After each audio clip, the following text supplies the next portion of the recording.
Welcome to Tots and Teens in Focus. We are here in Albany, and we are here at the Black, Puerto Rican, American, Haitian caucus. We are here, and to celebrate this day, we will be talking about youths. You know, what can we do, what can the community do for youths, and what can the youths get from the community. So here to tell us more about that, we have Senator Parker, and he's going to tell us what he'll be doing for youths, the programs that he will set up within the community, and what can the youths get from his office. Welcome to Tots and Teens in Focus. Thank you very I know that much. you're not a tot or a teen, but you're just right. That's all right. Thank you. Yeah, thank you, Pat. And Pat, first of all, let me begin by thanking you for all the work that you've done in our community, particularly with our young people, and it's really been invaluable, and I've been happy to have you as a partner doing the things that we've been doing for young people. I represent the 21st District in Brooklyn, which is Flatbush and East Flatbush, Midwood, Ditmas Park, Kensington, and Borough Park. And in my capacity as a legislator, I always say that my job is two parts. It's legislation. It's the stuff we do here in Albany. It's part of what we're talking about here during this, Black, Puerto Rican, Hispanic, and Asian legislative weekend. But then the other piece is what I do in the district. And so let me just talk about what we do in the district first. I do a number of programs. One, we have a ongoing relationship with both the schools, community-based organizations, and the police department. But really, we have to find ways to engage our young people, when they're not in the street. So I do a number of programs. When I fund organizations like Sesame Flyers, which runs a after-school program. They also run a Beacon School program. We fund the YMCA. We fund the Boys and Girls Club, the Madison Square Boys and Girls Club in the community. Those are places that young people can go and get programming. In addition to that, there's programs I do out of my office. We do an annual Harvest Fest, usually in the end of August, beginning of September, where we give out school supplies. Coming up soon in May, we'll be doing our annual prom dress giveaway, where we give out prom dresses to young ladies who are graduating. And so that's been a really important and exciting event. But really, I think the most important things that we do, I don't do in the district, I do here in Albany, and that's really trying to find funding for things like education, finding money for after-school programs, and for engaging young people. I think we've done a poor job, particularly in New York City, about engaging young people. We don't engage young people in the schools. We're just really teaching to the test, and so music, art, athletics, and dance have not been regular parts of the curriculum. In addition, we don't have enough after-school programs. And so in the absence of all those programs, and the absence of even sports programs that we had a lot of, we now have a rise in gangs. When I was growing up, and I grew up right in Brooklyn, I live at the Junction. I live where I always grew up. I went to Huddy. I went to Midwood. And growing up in that time, not that Flatbush was a perfect place, but we didn't have gangs in the way we have it now. People weren't scared to send their young people out in the street. And until we, in fact, start dealing with those things in a very significant way, we're going to continue to have these problems. I have a number of bills that are addressing these things, one of which is a bill that would force the New York City Department of Ed to actually teach music, art, athletics, and dance as regular parts of the curriculum and not just teach to the test. We also have another bill that would actually find funding to expand the Beacon School program. Those pieces of legislation, I think, are critical. I'm going to be working with the mayor's office and the people here to try to get those bills passed so that we can, in fact, find more ways to engage our young people. Senator, I have three questions to ask. And it's three questions that I feel that where the youths are concerned, the students are concerned. I feel to myself that they're over-programmed, because you give them so much of schoolwork, and then when they go home, they have so much work to do. All work and no play make Jack a dull boy. And as soon as they reach the age of 12 years old, they don't want to think about school anymore because their brains are overtaxed. Years ago, it was just like 3 subjects or so that you could able to do at school. So you have time. If they don't have play time, if they don't have fun time, you're not allowing them to express themselves, because all they think about, and to do the work now, most of the work are being done by parents and not the children. Because when they go home with the schoolwork, the parents are doing it, not the children. The children are not focusing, they're not studying. So by the time they reach at a certain age, they don't understand, they don't want to study anymore. It's too much pressure from a child in kindergarten, having homework to do. No, that time the child should be playing Ring a Ring of Roses, hopscotch. That is help them grow. Right. then you're giving them so much of, you taxing the brains too much. So the children are just, they don't care now. They just sit down there. Pat, I don't disagree with you. I think that we need to find a balance between work and play for children. I know that in many of our schools now, we've gotten away from recess, we've gotten away from gym, and those things have to be important parts of it. And that's why, again, I was saying that we have to have music, art, athletics, and dance as regular parts of the curriculum so that young people are learning in ways other than just rote from books and that kind of thing. And so that's really, really important, and I certainly agree with you and are working to try to make sure those things are done. I think, unfortunately, many of these things are not going to get done until we get a new mayor, but we are where we are right now. Another question is that parents and child relationship. I mean, everybody say that the elected official or the congressperson should be responsible for the children within the community going astray. How much does the community leader impose on parents and having parents and child relationship seminars so that they can be educated to understand the young people as they grow up? All that parents do is a phone, a telephone, texting, and those are the things that community leaders should try to have seminars to encourage people to detest from using these type of technology to get to the children before they get to the children in face-to-face connection. No, that's a good question and a good issue because we have a lot of parents. My father used to tell me all the time when I was born, he's like, son, you wasn't born with a set of instructions on your behind, right? Which means that you're right. You have a lot of parents who, frankly, especially new parents, who don't really know what they're doing. And now with the rigors of work and home life and other things, they sometimes are not engaging the young people in their own homes the way they should. I have a bill that actually it's called the Parental Involvement Leave Act. It would add 16 hours to a parent's work, 16 hours beyond their vacation days and personal days, so that they can go up and have an open school night, so they can engage in a play, a recital. So in other words, they have some time to engage with their children at the school to make sure that they are doing what they're supposed to be doing in school. But certainly it's one of those things that is important. I actually, when I first got elected, for about 5 years, actually held a parent resource conference and parental involvement conference to try to get parents more involved in their children's work. And be honest with you, with the same parents all the time. The parents who come to that kind of stuff are the parents who really don't need it. In other words, it's very difficult. And so what I've done alternately is I've tried to work with some of the parent coordinators. In fact, next month I'm about to do a parent coordinator awards event. But I try to work with the parent coordinators and the PTAs and use those as access points to get my message out about how parents should be engaging with young people. The other point is uniform. Private schools, they wear uniform, and they look so what I must say, educated or so professional. But yes, still the government schools, the children wear uniform, and the uniform is just like nothing. It's, they just put on a jersey or a pants. What is it that, because wearing a uniform give them the ability to know how professional they can be, right, who they can be, and the goals that they would try to achieve. But dressing just with a jeans or a pants and you wear a jersey to say that is a school and anything under doesn't make a uniform. Right. Yeah, I've actually evolved on this issue. I think initially I was really against the notion of uniforms. More lately, I like it. And I like it in the way that they're implementing it on the public school level, which is that it's optional for some schools. So some schools have it, some schools don't. And I think that it is really up to the choice, and I'm okay with some schools having it, some schools not having it. The kind of uniforms they choose is really their choice. It's not something that we really have been engaged in. I'll look more into it and kind of see if we can get something that looks more professional. But even the fact that we actually got 2 uniforms in public schools was a big step, and now the next step is to make sure that they're more professional. So let's work together on that, and you should get to me a list of schools that you particularly are concerned about, and let's have some conversations and figure out if we can help them out. All right? Yes. Great. Thank you very much. Thank you much for having me. Being here, and I hope that you continue supporting Tots and Teens program. Absolutely, always. That was Senator Park. Welcome to Tots and Teens in Focus, and guess where we are? We are in Albany at the State Senator John Sampson office. He is a Democratic leader for Albany, And we have here a special lady.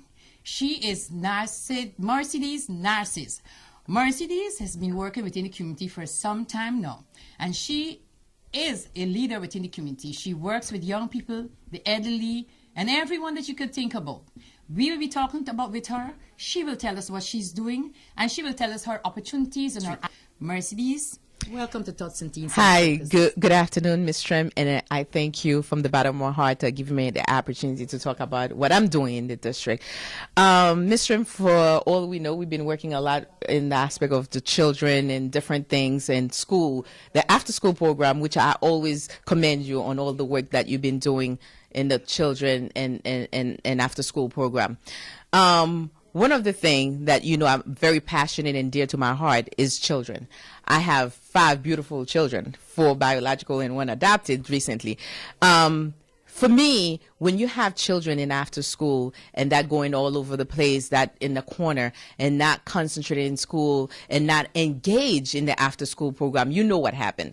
They would be engaged in crime on the street and drug, name it. And one of the things that I've been doing is reaching out to principal, reaching out to different community leaders, including the church, because I'm a great believer that when you have church, the church can play a different role in a society.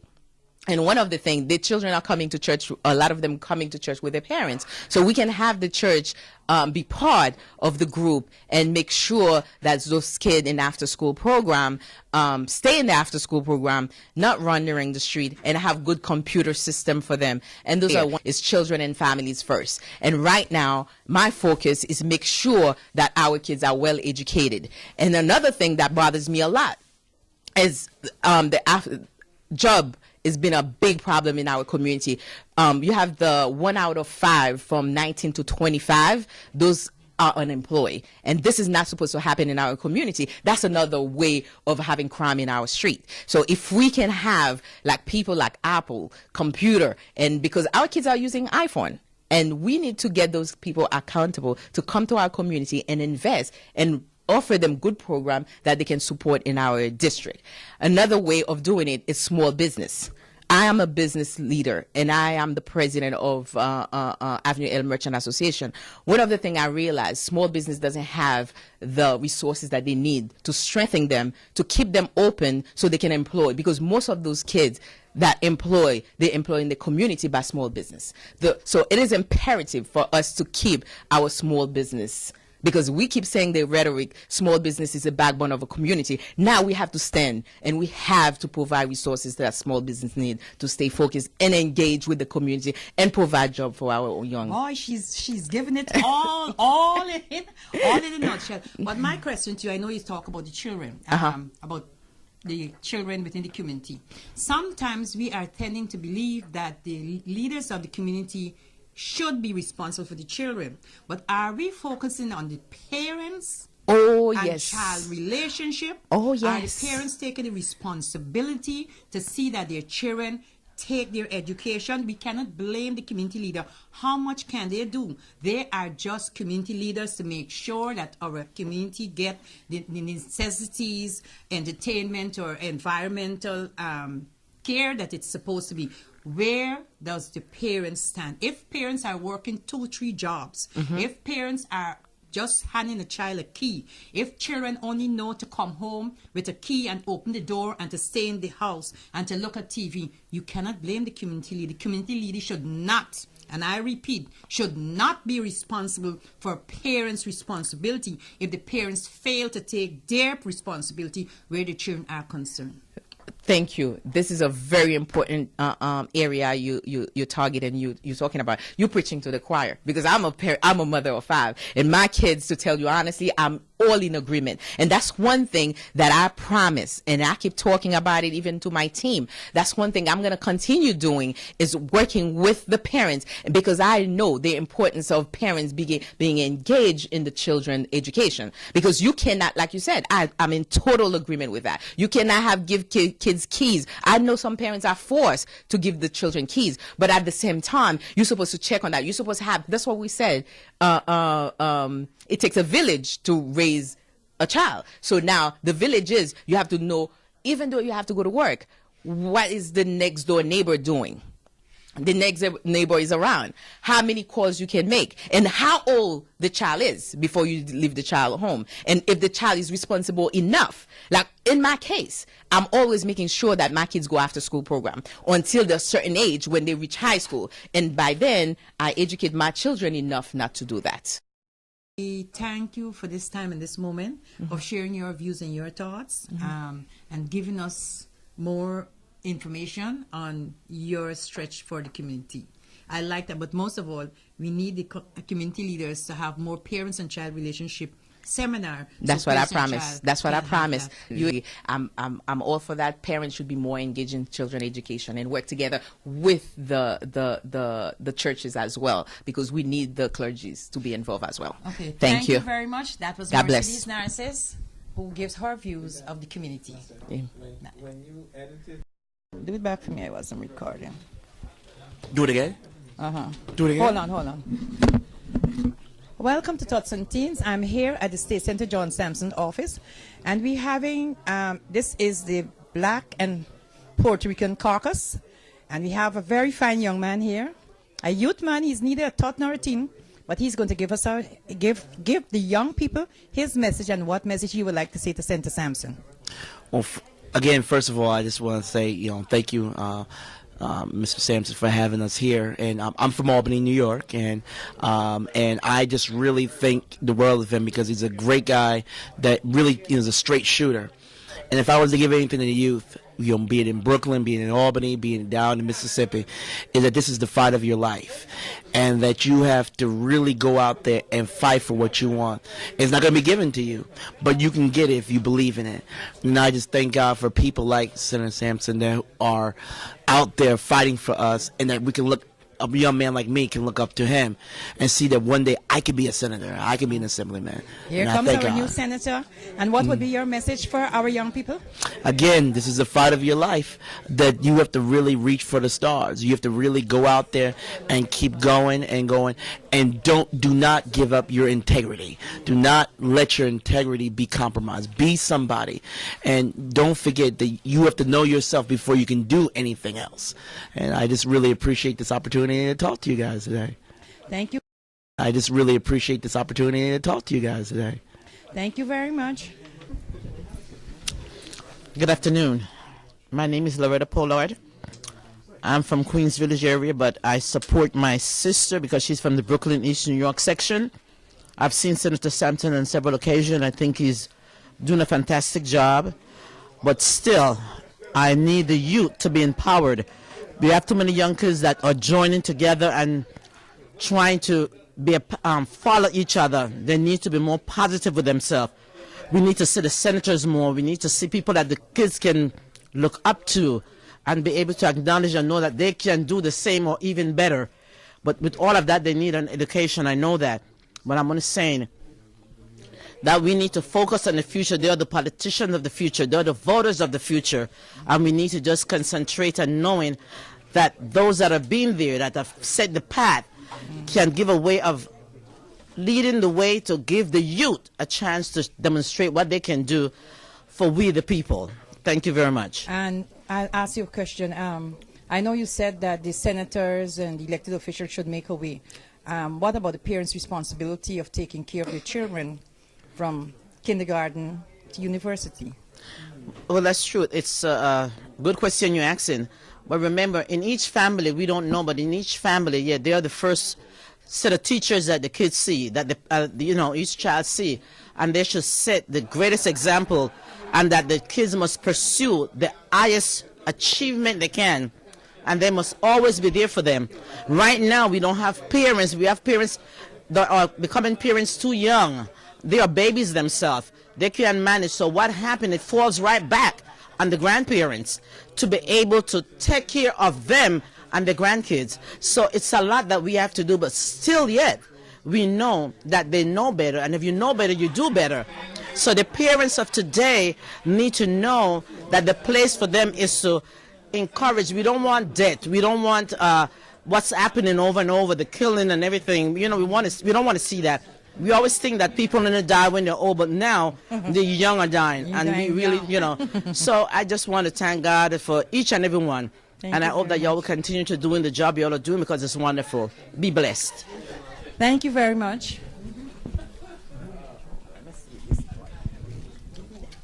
Mike?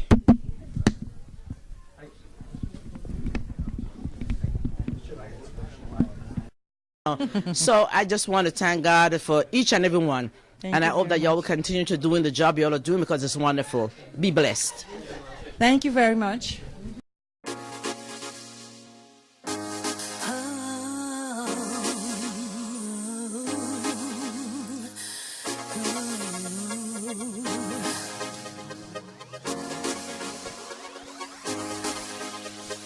I can't sleep at night with the thoughts of you in my mind. That you have chosen to leave me behind. I tried to be a good friend, but frankly I was not. I'm sorry, boy, I gave you all the loving I got, but you don't care